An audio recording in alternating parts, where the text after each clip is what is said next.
People automatically assume he had to have done something because you hear how everybody would, you get this role in Hollywood, you had to have done something. So now all of a sudden my podcast is moving up the ranks. What both you of do? them. So people automatically assume, man, look here, man, I don't play like that. What's more important to you, credibility or going viral? A lot of times, Cam, I don't even know. I didn't know that it was going to go viral. A lot of these clips that go viral. I don't think they could cancel Shannon Sharpe. You know why? He's too popular with everyday black people. Shannon Sharpe, Snow Bunny Shannon Sharpe, he has a podcast. And he interviewed Cat Williams, and Cat Williams exposed everybody. Shannon Sharpe played the whole interview. Before Shannon Sharpe interviewed Cat Williams, he interviewed Steve Harvey. Steve Harvey felt, Oprah felt, that Shannon Sharpe should have been a little bit more protective of the reputations of the persons discussed on his platform. And he was not so when interviewing Cat Williams, and he has not been so when interviewing other people as well. Shannon Sharpe broke the Hollywood rule. If I just do athletes, what's gonna set me apart? It's just gonna be an athlete interviewing athletes. So I pivoted. I said, what if I do celebs? What if I do entertainers? What if I do rappers? What if I do influencers? And I started thinking, McDonald's didn't become McDonald's by just selling hamburgers. They sell chicken nuggets, they sell fish sandwiches, they used to sell milkshakes, but that machine is broken all the time. Things are going to get really interesting, everyone. The outspoken man, Shannon Sharpe, has accused Tyler Perry and Oprah of attempting to ruin his career. And what do you know? This is not a sporadic outburst. For years, Oprah and her team have been shutting down black talent, especially if they dare to deviate from the norm, according to Monique, the queen of keeping it real. However, no one was interested in listening at the time. Monique's truth was dismissed as inconsequential and swept under the rug. However, those same sentiments are now being echoed by Shannon Sharpe, a titan of the sports industry and, more recently, an internet sensation. It appears that they misjudged the person they were interacting with. You are aware that we are here for every moment of this messy situation. I'm telling you this, and I want somebody to send it to you. And I've been seeing it in the chat. Y'all know who I'm talking about. I don't know who you're talking about, but I'm with you. My name again, and I'm gonna release the DMs because you're lying. Yeah. You said I reached out to you to come on Club Shay Shay, and you a mofo lie. But Kim, I didn't know it was gonna cause this kind of ripple. I didn't think it was gonna move me in the direction. I'm glad it did. I understand what comes along with that lie. But if you remember, he said it. He said, this is going to put you in another dimension. He definitely did. All of these big deviants is all catching hell in 2024. It's up for all of them. It don't matter if you Diddy or whoever you is, TG Jakes, any of them. All lies will be exposed. That's all.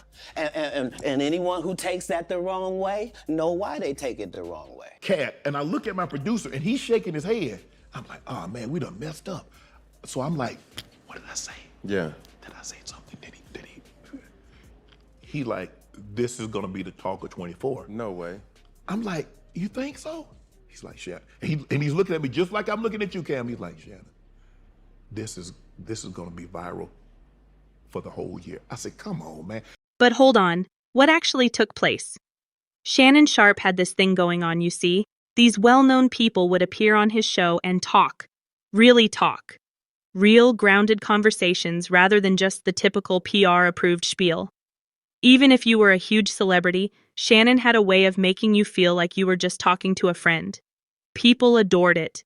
Seeing these legendary people reveal their stories, show vulnerability, and open up was energizing.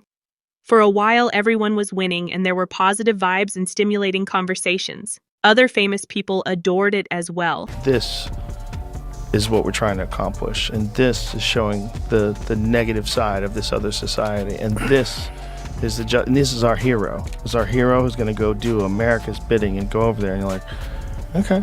And those movies are successful, and so they continue this relationship, and You become a bit of a propaganda arm for the government. And in turn, they don't with you.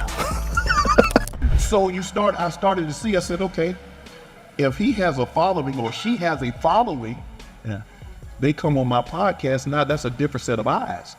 Yeah. And I was like, that's it. So reach out and I get a Steve Harvey. I reach out and I get some of these big name, a Magic Johnson, some of these other guys. Then he was wearing Cat Williams. Cat is a different breed, isn't he? He is undoubtedly a funny guy, but he always has that edge, that I'm going to keep it real even if it hurts mentality. You could almost feel the tension in the air as everyone knew this interview would be different. And it did not let me down, man. Cat came in full force. He wasn't sugarcoating anything. He was discussing everything, including social issues and personal matters. It was honest, unvarnished, and to be honest, a little awkward at times. I remember when I did Cam. I remember getting up and I turned back and I look at my Cat, and I look at my producer and he's shaking his head. I'm like, oh man, we done messed up. So I'm like, what did I say? Yeah. Did I say something? Did he? He like, this is gonna be the talk of 24. No way. Him and Tyler Perry can't play a man to save their life. They play good women, and I believe that the best actor should be in the best role. We put too much pressure on Tyler Perry. You know what I mean? He ain't put nobody on. The people that been in his productions, they not famous. All of them can walk through the mall without security. You couldn't take your eyes off it, though, which is what made it so captivating. It was similar to watching a slow-motion car crash, but you couldn't stop staring because the car crash was a burning social commentary. Things were never the same after that interview. All eyes were suddenly on Shannon's performance. The discussions and the potential for another explosion of truth were more important than the well-known names. Shannon and everyone else were just trying to keep up with Cat Williams, who not only raised the bar, but blew it up. I've never been propositioned. I've never been approached. I work, I try to create the best content that I possibly can. I try to create content that I feel that my viewing and listening audience want to see, want to hear, and that's the team that I've assembled. That's our job, is to try to create the best content. Even apart from him being a sports analysis with Skip. And before he did the sports shit, he was a Hall of Fame tight end. And before even being in the NFL, yeah. See, I know. And his story is really crazy too, because he used to be really, really insecure about his speech impediment. Mm-hmm. So he's like gotten comfortable with just to the point that now he's here. That's why he was yelling at Skip Bayless. Yep. No, Skip Bayless is just like Skip was niggas don't want to work with. Yeah, he's a dick. Skip. Facts. Yeah. Yes, to put it mildly, things became very intense after that Cat Williams interview was released. You see, Cat didn't just voice his opinions. He called out a number of prominent figures, including A-list stars, powerful figures in the industry, and everyone else. Let me tell you, he didn't hold back. This is going to be viral for the whole year. I said, come on, man. I say, so I'm thinking at that point in time, Steve Harvey is my most viewed podcast. He's at 8 million. I said, you think we're gonna beat Steve? He's like, yeah. I'm hoping for 10 million. Yeah. That's all, Cam, if I get 10 million, I'm like, that's a pretty good interview. Yeah. Think about how few people that's in this space that interview people that don't get 10 million. Sure. So if I get 10 million, that's one of the biggest podcasts. Now, that's not Joe Rogan's numbers, but that's pretty good for an up-and-coming podcast. Right. So I hate, I detest, I despise someone that would prey on the weak. And because Jerry Jones is in an advantageous situation, because he has the power in this situation, he would actually say that publicly. That tells me a lot about a man. That'll tell me a lot about a man that has power and would abuse that power to tell that man, I will get somebody in here to ask me favorable questions. That is absolutely that guy's job, is to ask Jerry, why didn't, Stephen A., what you should have done is say, well, Jerry, you see the way you guys were getting ran through last year? And you mean to tell me you had guys on the bench that could have done a better job, and you're waiting till this year to play them? That doesn't sound very smart to me. Well, I don't know about you, Saturday Swagoo, but normally guys that can play, they normally play. But back to this. What do you think his job was? See, Jerry wants all the credit when things go well, but none of the blame. He told us how many times, the buck stopped with me. Any deal that's ever happened, I either signed off on it or I got notified of it. Now you getting trounced. You getting run through like Sherman went through Atlanta during the Civil War, and now you want no part of it when they ask you about it. Boy, this is embarrassing. And I don't take this lightly. It goes without saying that it did not excite everyone. The retaliation was severe and quick. The court of public opinion was in session, people were picking sides, and social media was on fire. Shannon, who had always been adored, was suddenly targeted. In an interview, he even acknowledged how difficult it was to cope with the negativity.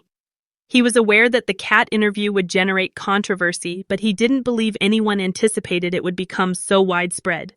The entire entertainment industry seemed to be watching, anticipating his response to the fallout. "Have you not seen the media?" he asked. Gotta have a real stable at-home situation to understand. I got meetings, I got study, I gotta train, the way I eat, the way I sleep. I have to understand that. I'm Wendy Williams, a gossip columnist, and suddenly I'm gay because Kat did the interview. "Be prepared, because it's going to come," Kat warned me. In response, he said, "I expected the fans of the opposing team to hate me when I played sports, but I had no idea it would be like this in Hollywood." "I would be lying if I told you I expected this," Sharpe went on. It also became personal. He was being attacked for everything, including his character. A respected figure on and off the field, Shannon played in the NFL for 14 seasons, primarily with the Denver Broncos. He made a smooth transition from sports to sports commentary, joining the always frank Stephen A. Smith on ESPN's First Take and becoming even more successful with his own podcast, Club Shay Shay. His reputation as a straight shooter, a man who always called it like he saw it, remained intact throughout it all. Therefore, it really hurt to have people disparage his reputation, cast doubt on his moral character, and start rumors about him. In an interview with The Hollywood Reporter, he even acknowledged that the most difficult aspect of the backlash to handle was the homophobic attacks. He claimed that, particularly in the frequently poisonous realm of social media, it just demonstrated how ugly things could get and how quickly people would resort to personal attacks when they disagreed with you. "Social media is so influential," he continued. In 2016, a man came to the White House and kept saying the same things over and over again, and people began to believe him. People will accept things as true even if they aren't, if you say them enough. Declaring someone to be gay is unacceptable. You cannot persuade me that it is acceptable. It is not. Furthermore, it extended beyond anonymous social media trolls. In their stand-up routines, other performers like Eddie Griffin and Mike Epps even joked about Shannon. Even though both comedians later expressed regret, the harm had already been done. It only demonstrated how ugly things could get and how easily, particularly in the frequently toxic realm of social media, people would resort to personal attacks when they disagreed with you. "People often disguise things as jokes," Sharpe told the Envy. "Jealousy. I have nothing against homosexuals. Whatever you decide to do is your life, and to each his own." However, some became a bit too serious while these two were making jokes. Oprah and Tyler Perry reportedly disapproved of Cat Williams' remarks. But I felt very, very good because I knew the size of the lady game. Rocks, yeah. No did it Pete Paul's now. I'm just saying. I just knew that. Cause I know they just wait. They wait to get us. They waiting on you. We knew I'm talking about in basketball terms. Don't y'all be going this. So I'm gonna go ahead. I'm just the one time. I'm saying it for Ocho and I on Nightcap. No did. He said, "Now they're gonna come for you." I said, "Can't come for me for what? I didn't say anything." Right. He said, "They're gonna come. And they're gonna say a lot of different things. And they're gonna be some people that you thought you might be able to get that they're not gonna come now." Right. And that's absolutely has happened. I remember when I did Cam, I remember getting up and I turned back and I look at my Cat, and I look at my producer and he's shaking his head. I'm like, "Oh man, we done messed up." So I'm like, "What did I say? Yeah. Did I say something? Did he? He like, this is gonna be the talk of 24. No way. I'm like, "You think so?" He's like, "Shannon." And he's looking at me just like I'm looking at you, Cam. He's like, "Shannon, this is gonna be viral for the whole year. I said, come on, man. I said, so I'm thinking at that point in time, Steve Harvey is my is my most viewed podcast. He's at 8 million. I said, you think we're gonna beat Steve? He's like, yeah. I'm hoping for 10 million. Yeah. That's all, Cam, if I get 10 million, I'm like, that's a pretty good interview. Yeah. Think about how few people that's in this space that interview people that don't get 10 million. For sure. So if I get 10 million, that's one of the biggest podcasts. Now, that's not Joe Rogan's numbers, but that's pretty good for an up-and-coming podcast. Right. So I felt good. Man. But here's the thing I tell people, if I'd have had Cat mic'd up from the time he got out of the truck until the time he sat down, it'd have done 100 million. Oh, he was on it. You see, Cat's interview wasn't your typical one. During his nearly 3-hour tirade, the man attacked everyone and everything he had a grievance against, including people in the music business, Hollywood, and more. Invitations to Diddy's party? Cat said it was suspect. Did his jokes get stolen by Cedric the Entertainer? Apparently. It resembled a long list of complaints that were all expressed on Shannon's platform. It was understandable why people were upset. It was like witnessing someone throw a grenade into a room full of famous people and then quietly leave. And whether he wanted to or not, Shannon ended up being the one with the pin. What was Cat saying? They were crazy, man. He went after Ricky Smiley and threatened to stop working with him unless he was dressed in a dress. To his credit, Shannon appeared surprised by that one. He even questioned Cat about why he had included such a thing in a contract. That's where he's a believable actor, Cat said, doubling down. He and Tyler Perry play good women. They are incapable of playing a man to save their lives. Can you even begin to imagine the disrespect and the audacity? Unfortunately, his attempt to get a rise out of everyone was successful. Approximately 2 hours and 20 minutes into this intense interview, Cat focused on Tyler Perry, the creative force behind the media franchise and innumerable other movies and television series. Cat wasn't impressed with Tyler Perry, a titan of the entertainment industry who is renowned for giving black actors and crew members opportunities. He launched into a tirade about Tyler not really putting anyone else on, which means he wasn't using his power to elevate someone else to fame. He implied that the actors in Tyler Perry productions weren't receiving the same amount of opportunities or exposure as Tyler by pointing out that the majority of them would pass through a shopping center without being identified. Cat then went one step further and mentioned Tyler's acceptance of LGBTQ+ people. In essence, he urged Tyler to support more black LGBTQ+ actors if he was genuinely interested in uplifting the black community. He even charged Tyler with being a gatekeeper, someone who could have opened doors for others but decided not to. It was an audacious and divisive statement that fueled the already raging controversy surrounding the interview. Just when you thought Cat was done pushing the boundaries, he mentioned Oprah. For years, there were rumors that Oprah and Tyler Perry had mistreated Monique, a black actress with extraordinary talent. Cat jumped right into the controversy without holding back. He suggested that Tyler should be even more mindful of promoting other black talents, particularly those who have been disregarded or mistreated by the industry, in light of Oprah's alleged actions. Cat contended that Tyler was complicit in the system that held some people back by failing to do so. He was a gatekeeper, according to Cat, who had the ability to alter the rules but opted to follow them.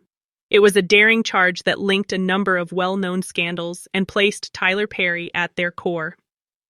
Regardless of your opinion of Cat, it was impossible to ignore the unsettling issues he was bringing up regarding responsibility, representation, and power in Hollywood. You have to give Shannon Sharpe some credit for getting through all of this. He was a saint. Imagine this. Shannon is sitting quietly in his chair, nodding along and occasionally even smiling as Cat Williams is going off and dropping bombshells left and right. "I'm just here for the tea" was perfectly embodied by him.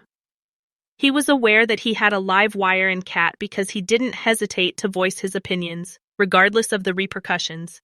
Shannon simply sat back and let Cat do his thing, without attempting to control him, censor him, or change the topic to something safer.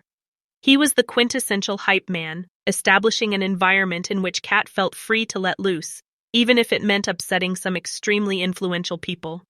But Tyler Perry and Oprah? Yes, they did not find it funny. Rumor has it that they were furious that Shannon allowed Kat to air all of this personal information. They perceived it as a betrayal, an indication that Shannon was picking sides in this messy Hollywood drama, and they believed that he had made the wrong decision. They believed that he had given Kat a platform and a spotlight so that he could publicly disparage them without any opposition. It was particularly painful for Oprah. Being a voice for the voiceless and an advocate for positivity and empowerment had been the foundation of her career. It was hurtful to have someone on her purported friend's platform accuse her of being a gatekeeper and of helping to keep others back. It put her on the defensive and called into question her carefully constructed image. According to reports, Tyler Perry was also incensed. In the process of building his empire, he had given numerous black actors and crew members opportunities. It felt like a slap in the face to have his accomplishments downplayed, his intentions called into question, and his influence turned against him. This felt like a direct assault on his reputation and legacy, which he had always fiercely guarded. The interview had immediate and serious repercussions. Like wildfire, rumors of feuds and drama behind the scenes proliferated. People formed and dissolved alliances, took sides, and the entire situation turned into a warning about the unpredictability of celebrity and the power of words. Kat added more fuel to the fire just when you thought things were getting settled. He began discussing his personal experiences in Hollywood, saying that he had been fighting for years against pay disparity. He suggested that he lost opportunities and money as a result of his candor and willingness to expose the existing powers. Then he revealed something shocking. He implied that he had information about Oprah, particularly regarding her purported involvement in swaying Hollywood and banning certain people. He didn't elaborate, but it was obvious that if you cross Oprah, you're out. Once more, and with even greater fervor, the rumors began to circulate. Had Oprah silenced her critics with her power? Did her carefully manicured image have a darker side? Because of Oprah's silence on the subject and Kat's cryptic warnings, the questions persisted. Some sources claim that Oprah was incensed at Shannon for providing him with a platform, in addition to Kat. Rumors circulated about legal threats and backroom machinations to discredit Kat and limit the harm. Careers could be made or broken in this full-fledged Hollywood scandal. However, from a technical standpoint, Kat and Shannon aren't entirely incorrect because, according to Monique, Oprah and Perry did destroy her career. Remember when I said earlier, I've never seen so many cowards and black men in this business? I would have to put my brother Tyler Perry in that. I've never worked with Tyler Perry. Okay. I never worked with Tyler Perry. The way that relationship came about was, firstly, Daniel was making the call because he was mad because he thought Tyler Perry and Oprah Winfrey was trying to steal his movie from him. So those were the first phone calls I was getting, baby, and he was reading them for life, okay, calling them all things. A lot of times, and I think I went back and I watched like 30 minutes of it, and I just like damn. Because I went back and I'm like, damn, he said that? Where was I? He was saying so much that I'm like, but Kim, I didn't know it was gonna cause this kind of ripple. I didn't think it was gonna move me in the direction. I'm glad it did. I understand what comes along with that. But if you remember, he said it. He said, this is gonna put you in another dimension. He definitely did. He said, but my mama said, boy, there's power in the tongue. yes. He said, he told me, and my guy Jordan is over there. He said, now they're gonna come for you. I said, can't come for me for what? I didn't say anything. Right. He said, they're gonna come. And they're gonna say a lot of different things. And they're gonna be some people that you thought you might be able to get that they're not gonna come now. Right. And that's absolutely has happened. That's absolutely has happened. They were so excited. Thanks for reaching out. We can't wait to sit down. And a day later, they can't do it. And then no call, they won't follow, so forth and so on. So I understand. For those of you who don't know, Oprah and Perry allegedly targeted Monique, which sparked all of this chaos. Now let's go back a little and travel to 2009. At that point, the film Precious was released on the big screen. This wasn't just any movie, though. It was based on a real story and featured a number of outstanding performances that captivated viewers. Monique, who portrayed Mary Lee Johnston, the abusive mother of the main character, gave one of the most impressive performances. She did a fantastic job in a role that was very different from her typical comedic roles. The following year, she won an Academy Award and a Golden Globe for her outstanding performance. However, there was some major drama developing behind the scenes of Precious while Monique was enjoying the glory of her victories. As you can see, Oprah Winfrey, Lee Daniels, and Tyler Perry, some of the biggest names in the business, were the film's producers. When Monique was asked to promote the movie at the Cannes Film Festival in France ahead of awards season, things became a little tense. Then Tyler Perry and I had a conversation at the Hoodie Awards. At the time, it was called the Hoodie Awards, when they were trying to get me to go do all of this press internationally. And for those that don't know, who put on that Hoodie Award? Steve Harvey put on the Hoodie Awards in Vegas, right? So it just makes me smile the way this whole scene went down. So I'm beckoned to go into Tyler Perry's dressing room, right? I'm beckoned.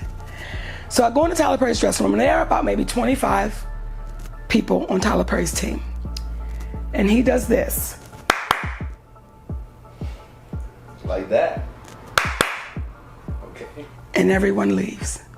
Well, I have my security with me. And I looked at my security and like, you don't work for Tyler Perry.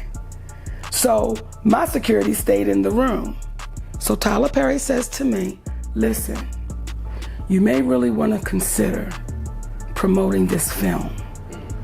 Because if you get nominated for an Oscar award, your next film is $3 to $5 million. And if you win it, your next film is $6 to $8 million. I said, Tyler, who you talking to?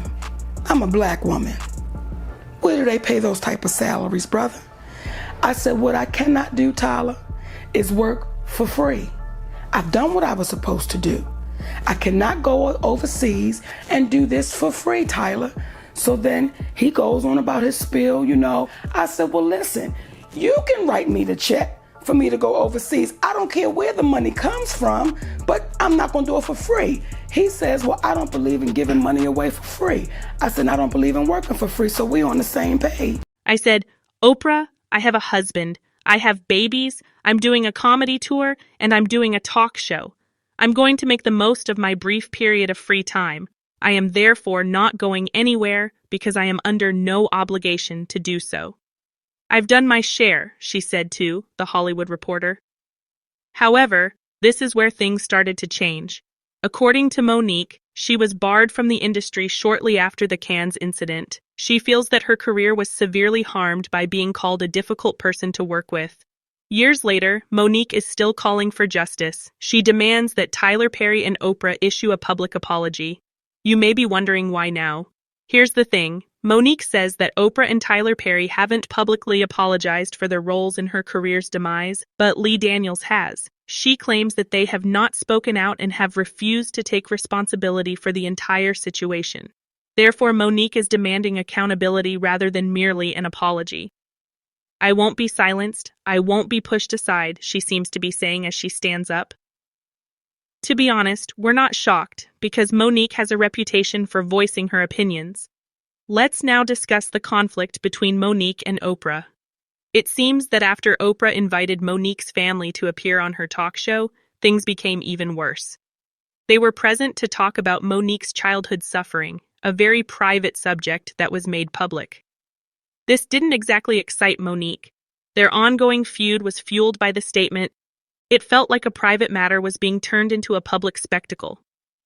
Regarding Tyler Perry, it appears that he has changed his mind. But what does that actually mean? Is he attempting to disassociate himself from the drama, or has he made the decision to apologize?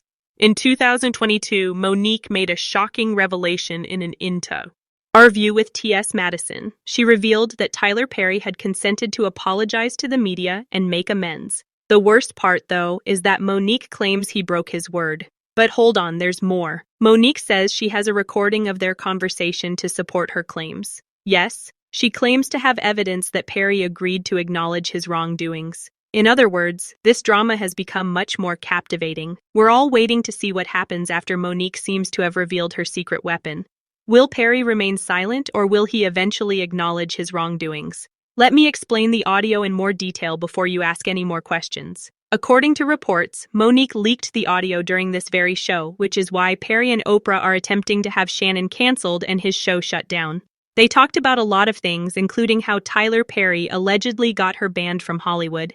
Monique claims that Perry severely harmed her career by spreading the rumor that she was a pain to work with. This is the juicy part. During the interview, Monique disclosed that she spoke with Perry over the phone about the entire matter, and guess what? She sent Sharpe the call's audio so he could listen to it for himself. Therefore, Monique is providing evidence to support her claims rather than merely making them. I forwarded Tyler Perry's audio to you. I don't want you to believe me, Monique stated. That was a lie and a rumor that cost my family tens of millions of dollars.